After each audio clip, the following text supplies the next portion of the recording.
यदि ये बौखलाहट, ये हार क्या बौखलाहट नहीं होती तो ममता बनर्जी की पार्टी कल ही संसद, जबकि ना अभी संसद चल रहा है न कुछ है, और कल आप महाभियोग लेके आ रहे हैं चुनाव आयुक्त के अगेंस्ट में। ठीक है, आपने जो है सुप्रीम कोर्ट में उनके अगेंस्ट इतना कुछ कर लिया, कुछ नहीं हुआ।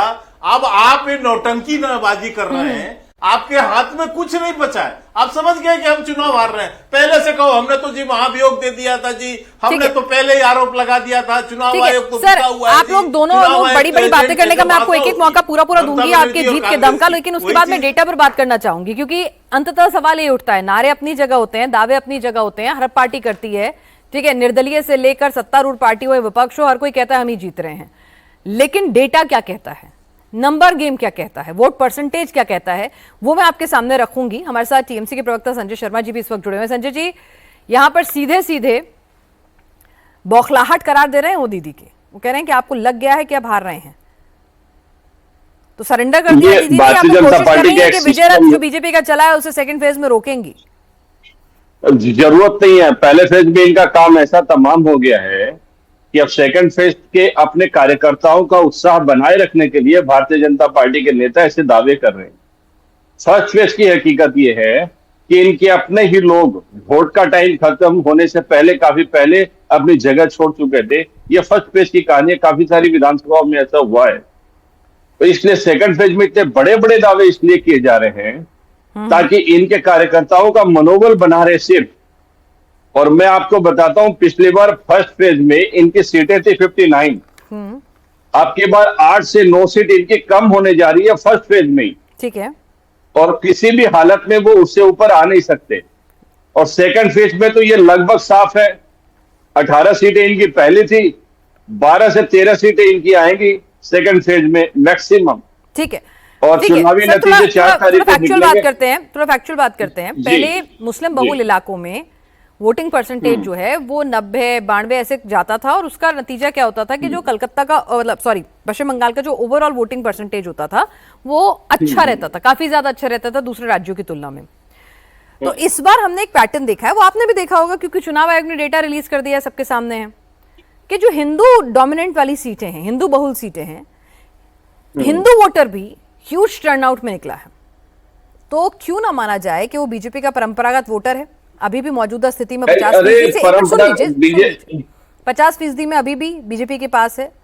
तो एंटी इनकम्बेंसी, हिंदुत्व की वेव क्यों नहीं उसको घर से बाहर निकालने में कामयाब हुई होगी, और ये उनके हक में क्यों नहीं गया होगा? अरे हिंदू वोट सारे यदि इनके होते तो हम कहाँ हैं? हमारा तो बेस ही बंगाली, और हिंदू वोट हमारा तो बेस ही है जो है, और मुस्लिम वोट भी हमारा बेस है। 294 की असेंबली में 217 सीट लानी या उससे ज्यादा सीटें लानी किसी एक कम्युनिटी के दम पर है क्या? इसका मतलब है राज्य की हर कम्युनिटी ने, हर जाति धर्म वर्ग के लोगों ने हमारी सरकार को समर्थन दिया है।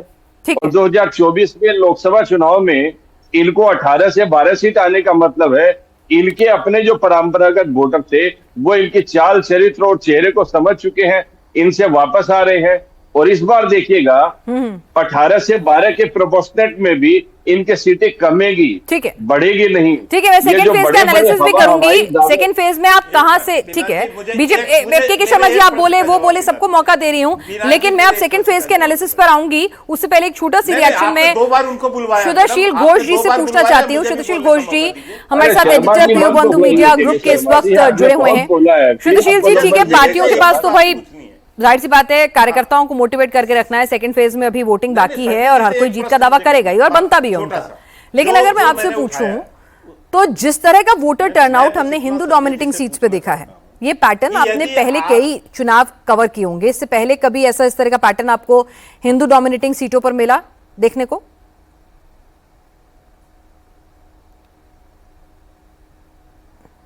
नहीं, मैं एक प्रश्न के शर्मा जी, शुद्धशील घोष जी से पूछ लूं एक सवाल कि यदि आपके पास इतने कॉन्फिडेंट हैं तो कल आपने चुनाव आयोग के अगेंस्ट महाभियोग क्यों लाया? ठीक है के शर्मा जी, ये सवाल पूछूंगी मैं, डेटा पे बात कर लूं आज प्लीज। ठीक है, मैंने सबसे पहले ही सवाल उनसे वही पूछा था, उन्होंने जवाब दे दिया। अब सुन लीजिए शुद्धशील घोष जी, आपको जवाब दे दिया अरे भाई स्पीकर ने, एक मिनट के Sharma ji, let's talk on data of the second phase please. Shuddhsheel ji, आप एक छोटा सा जवाब दें, उसके बाद फिर हम डेटा दिखाएंगे और वो डेटा मैं इन दोनों नेताओं के सामने रखूंगी और आपके सामने भी रखूंगी कि सेकंड फेज में आखिर कमल खिलेगा तो कैसे खिलेगा। लेकिन जो हाई वोटर टर्नआउट है फर्स्ट फेज का हिंदू डोमिनेटिंग सीटों में, क्या वही बीजेपी के कॉन्फिडेंस की वजह है? देखिए, मैं जो चुनाव है वेस्ट बंगाल का चुनाव 1998 से फॉलो कर रहा हूं, तो वेस्ट बंगाल चुनाव छोड़ दीजिए, इंडिया का किसी भी चुनाव आप ले लीजिए, इतना हाई टर्न अराउंड कभी नहीं हुआ।